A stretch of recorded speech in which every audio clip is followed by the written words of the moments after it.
Hello, this is the lecture for exponential expressions.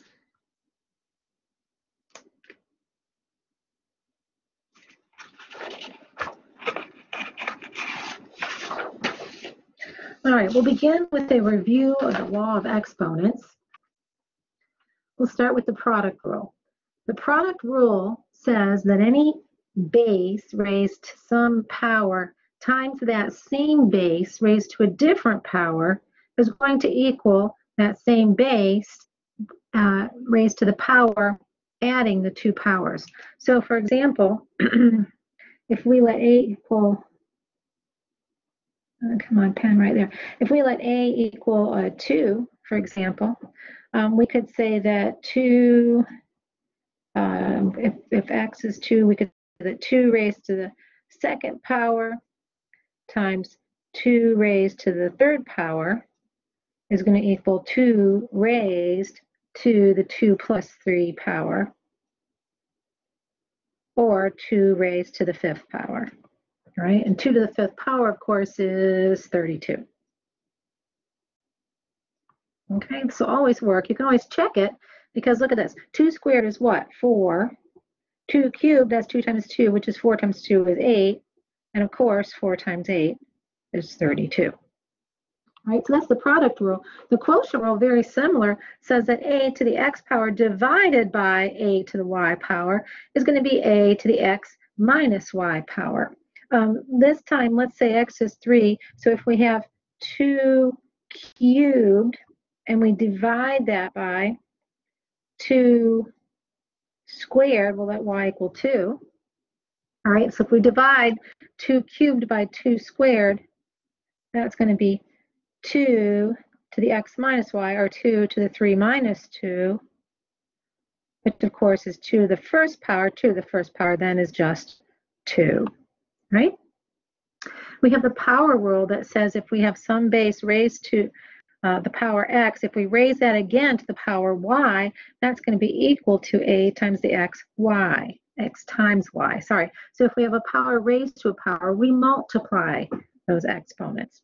So if we had, for example, 2 cubed, and then we wanted to square that, 2 cubed raised to the second power, that's going to be 2 to the 3 times 2 power, or 2 to the 6th power, which of course is 64. Why does that work? Well, what is 2 cubed? 2 cubed is 8, right? So let's try it one other way. If we do 2 cubed squared, 2 cubed is 8. So 2 cubed to the second power would be 8 squared, which of course is 64.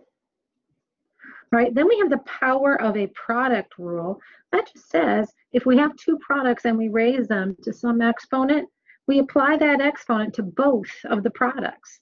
So if we have a times b raised to the x power, that's going to be the same thing as a to the x power times b to the x power.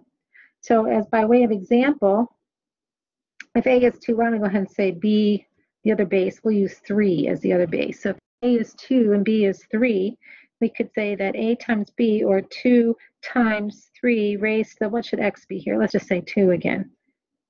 Raised to the second power. 2 times 3 to the second power is going to be the same as 2 to the second power times 3 to the second power, right? So when we have two products being raised to a power, it's like we're applying that power or that exponent to both of those products in there. Of course, 2 cubed is 4. I'm sorry, 2 squared is 4, and 3 squared is 9, and 4 times 9 is 36, right? If you look at this another way, 2 times 3 squared, look at it another way, 2 times 3, of course, is 6 squared, and 6 squared is also 36, all right? So the power of the product rule. Then we have the power of a fraction rule. This just says if we have a fraction that's being raised to some exponent, we apply that exponent to both the numerator and the denominator, right? Or a divided by b to the x power is equivalent to a to the x power over b to the x power, right? So if we use our a's and b's that we were using before, a of 2 and b of 3, we could say by way of example, that 2/3 raised to, what should our x be? Let's just say the second power. Let's just say squared again, right? 2/3 squared is equivalent to 2 squared over 3 squared. 2 squared, of course, is 4, and 3 squared, of course, is 9. All right, then lastly, we have the zero, not lastly, but second to last, we have the zero exponent rule.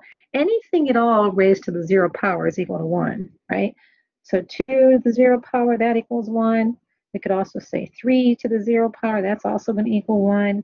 Anything at all, x times y times z raised to the 0 power, even though those are variables and we don't know what they are, because we're raising it to the 0 power, that expression is still going to equal 1.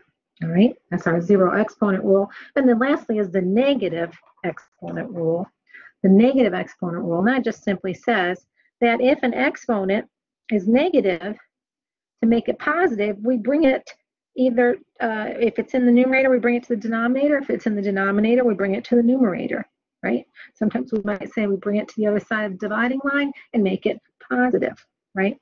So a to the negative x is equivalent to 1 over a to the x power. Let's look at some examples here. If a is, well, a was 2. So if we say 2 to the negative second power, how would we evaluate that? Well, that's kind of weird. We've got to make that exponent positive first. So we'll rewrite that as 1 over 2 squared. 2 to the negative second power is equivalent to 1 over 2 to the positive second power.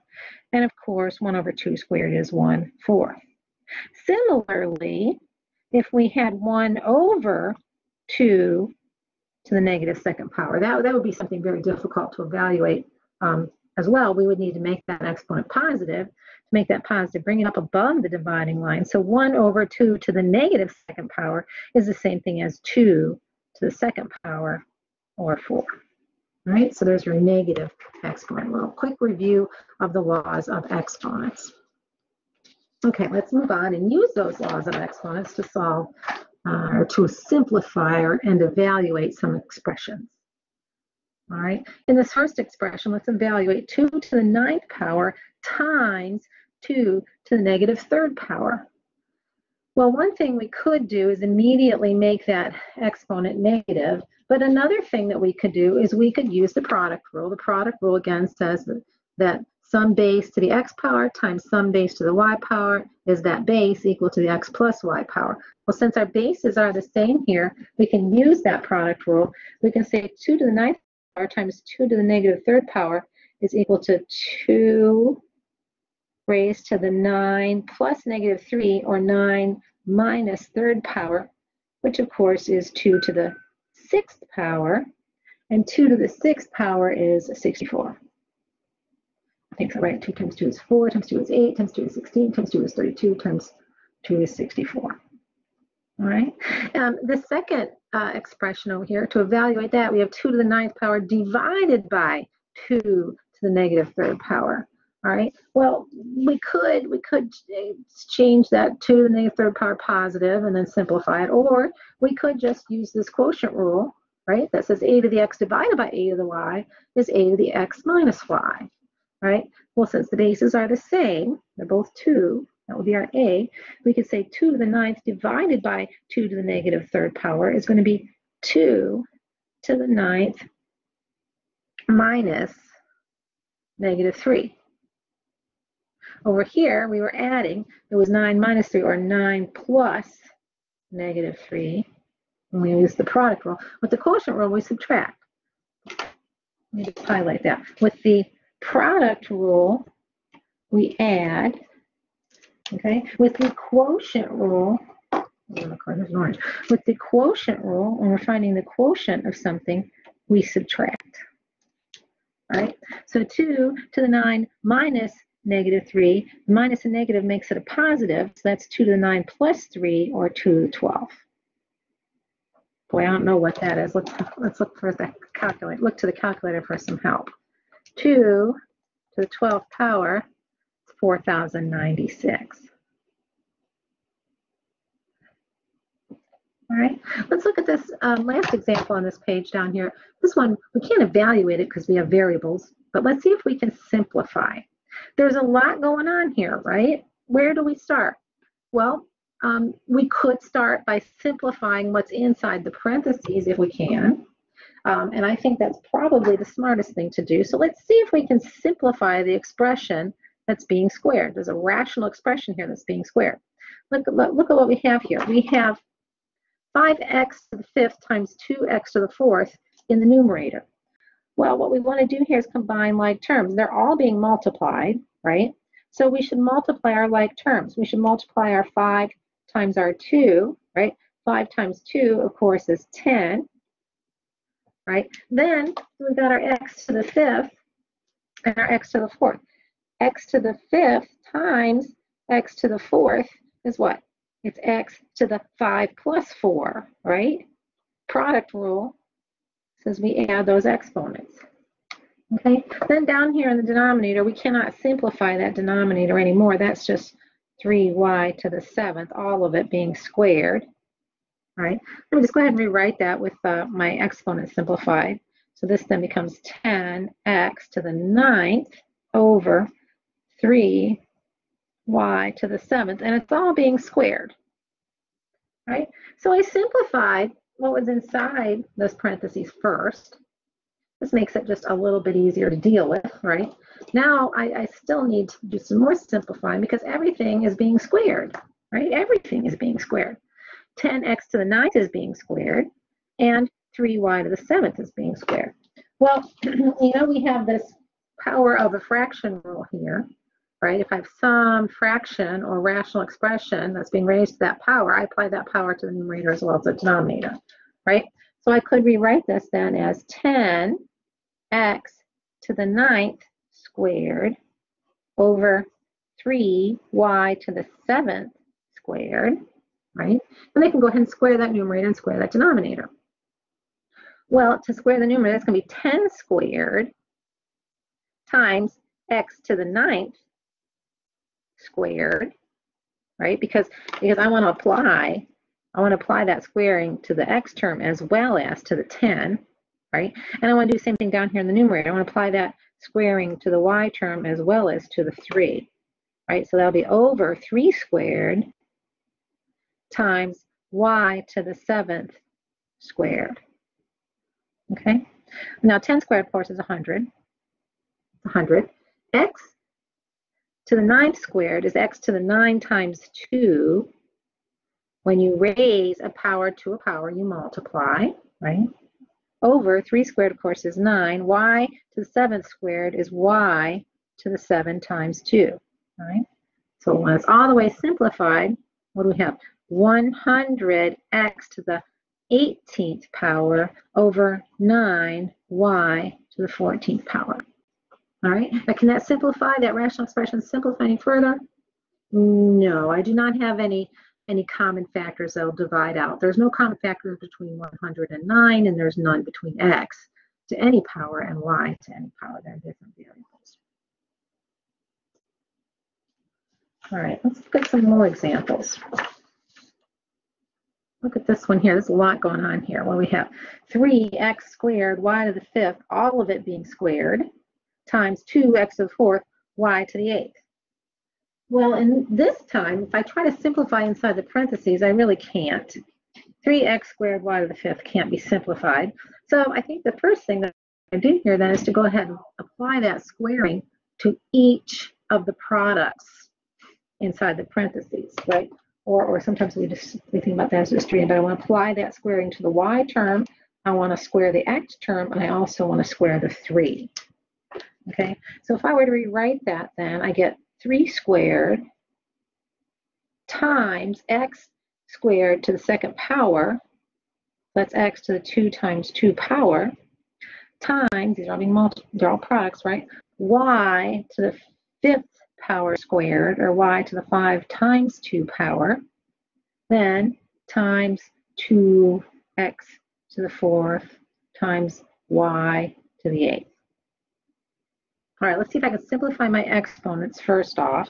So when I simplify my exponents, 3 squared is 9, x to the 2 times 2 is x to the 4th, and y to the 5 times 2 is y to the 10th, and then it's times 2x to the 4th y to the 8th.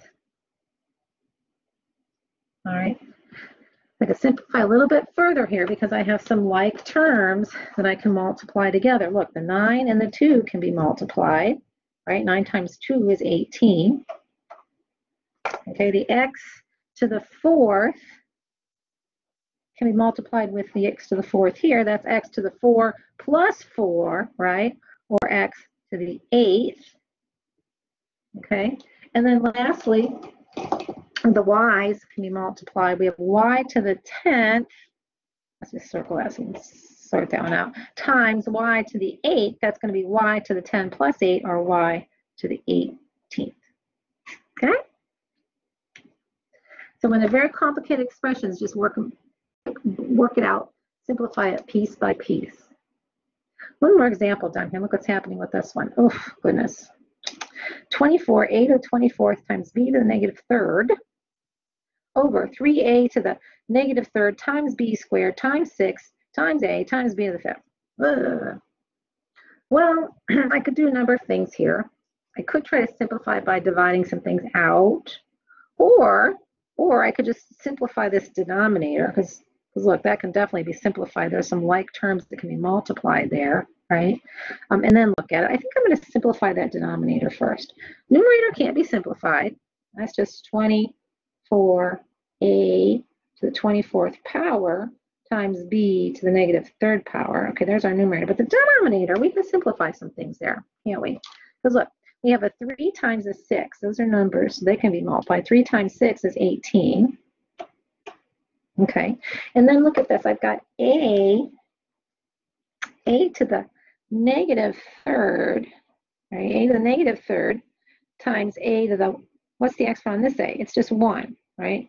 It's not specified. If there's no exponent specified, it's 1, right? So I've got a to the negative 3rd times a to the 1. Well, that's a to the negative 3 plus 1, right? Or a to the negative 2, okay?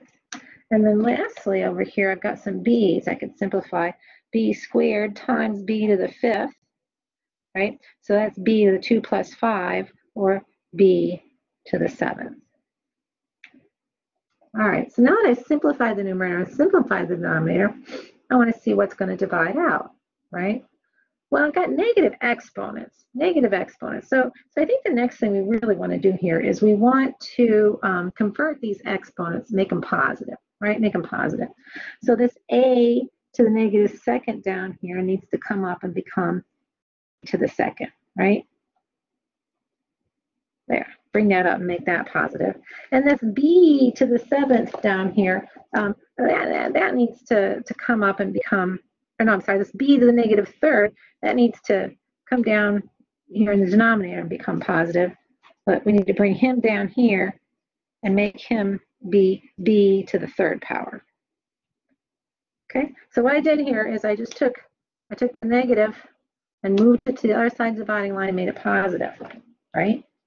That's all I did. Okay, so now we moved that b to the negative 3rd down. We moved that a to the negative 2nd up. So what's left here? It's 20. On the numerator, we have 24 a to the 24th times a to the 2nd. That's a to the 24 plus 2, right? Or 24 times a to the 26th power in our numerator. Down in the denominator, oops, that's supposed to be positive. When we bring that negative 3 down, he becomes positive, right? So down in the denominator, then we have 18 b to the 7 plus 3, or 18b to the 10th power. All right, now we have a rational expression, so we always want to see if that'll simplify.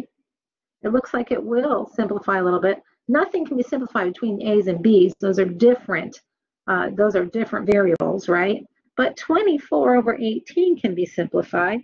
They're both evenly divisible by 6, right? 24 is 6 times 4. And 18 is 6 times 3. And our 6's will then divide out, right? So our final answer here will be 4a to the 24th over 3b to the 10th. Okay. All right, several examples here using the laws of exponents. One last thing we should talk about in this lecture is rational exponents. Rational exponents are really just another way of expressing radicals, right? They're really just another way of expressing radicals. So if we have x to the m, sorry about that, x to the m divided by n power, right? Written as a radical, that's going to be the nth root of x to the m power, okay? And interestingly enough, it really doesn't matter if that exponent is under the radical or if we raise the whole expression to that power, they're still going to evaluate the same way, right? So when we write a rational exponent as a radical, the denominator is the root and the numerator is the power. Let's look at some examples. If we wanted to rewrite r to the 2/9 power as a radical, r, our variable, or our base, it's in there, and the index of the radical is the denominator of the exponent. So this is going to be the 9th root of r squared. The numerator in the exponent is going to be, it's going to be the exponent. Okay, what if we have z to the -3/4? How do we do a negative exponent?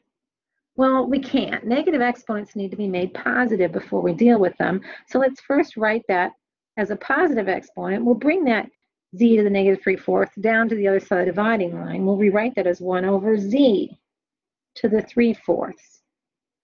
Okay, now I can go ahead and rewrite that denominator as a radical if I wanted to. It would be 1/, and again, the denominator is the index. So it'd be the 4th root of z cubed. The numerator is the exponent. Numerator is the exponent. Okay, a couple more examples. Let's see if we can rewrite radicals as a rational exponent. If we have the 12th root of c to the 7th power as a rational exponent, that's going to be c to the 7/12, right? Because the exponent is the numerator and the index is the denominator. How about this? The square root of 9t times v, all of that's going to be cubed. Well, if we're doing a square root, the index is not written there, but it's a 2. I usually don't write square roots, but it is the second root. A square root is the second root. It would be like a 2 was there. So I could just say, well, let's see. This is going to be everything in the parentheses, or 9tv raised to the 3/2 power. The exponent is the numerator, the index is the denominator. I could do that, but then I really want to simplify this 9 to the 3/2 power, right? So then I might go back and use the power rule of a product. Look, if we have a product raised to a power, we apply that power to every factor in there, right? So then this becomes 9 to the 3/2 times t to the 3/2 times v to the 3/2. And 9 to the 3/2 is kind of weird. We kind of want to evaluate that, don't we? What is that? That's the square root of 9 cubed. The square root of 9 cubed, right? If I were to write that, what is the square root of 9 cubed? Square root of 9 cubed. Well, let's see, 9 cubed, let's look at the calculator. What is 9 cubed? 9 cubed is 729. Well, what's the square root of 729? Turns out the square root of 729 is 27. So in its most simplified form, I could write this as 27 t to the 3/2 v to the 3/2, or I might keep that tv together. Either way would be fine with that.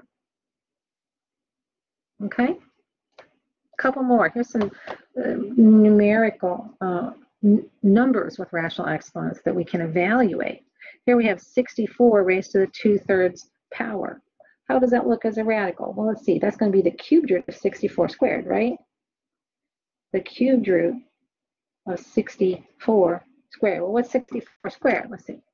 64 squared, that's 4,096. So this is the cubed root of 4,096. What's the cubed root of 4,096? Well, that's going to be 16. So it turns out this evaluates just as 16. By the way, you can, your calculator will evaluate 64 to the 2/3 power directly as well. You could just type it in like that, 64, little caret key to get up in that exponent, and then make the exponent 2/3. So 2 divided by 3, 16. You get to that same answer. How about 4 to the -3/2? Well, a negative exponent needs to be made positive before we can evaluate it. So this then becomes 1 over 4 to the 3/2, right? Which is what? 1 over the square root of 4 cubed, right? Well, what's 4 cubed? Let's see. 4 cubed, oops, not divided by. 4 cubed is 64. So this becomes 1 over the square root of 64. Of course, the square root of 64 is 8. So this evaluates to 1/8. Okay? All right, that ends the lecture on exponential expressions.